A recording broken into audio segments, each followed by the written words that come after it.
ayakkabılar ne da la? Mənim ayaqqabılar orijinal diye. Böyle funtruşka sədərəmalı değil.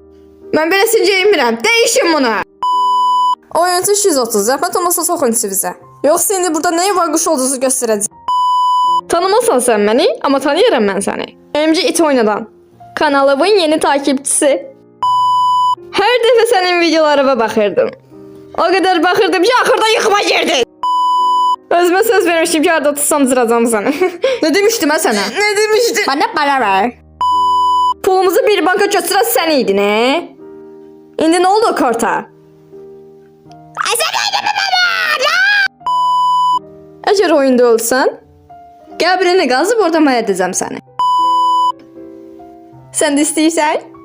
Utanma. Zəhmət olmasa kameraya baxın. Gülümsəyin. Ay, nə Salam tanış xanım olmaq olar. Sən kimsən ha? Məni tanımadın sən.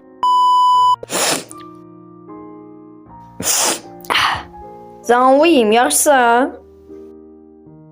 Hə, yaxşı. Yox, inətəri. Söz çəkmə.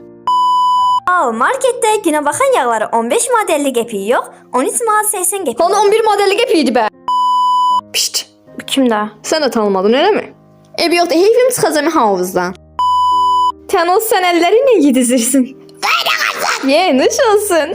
Cəhənnəmin sıbıcanında mənə ağlı öyrətmə. Dayı.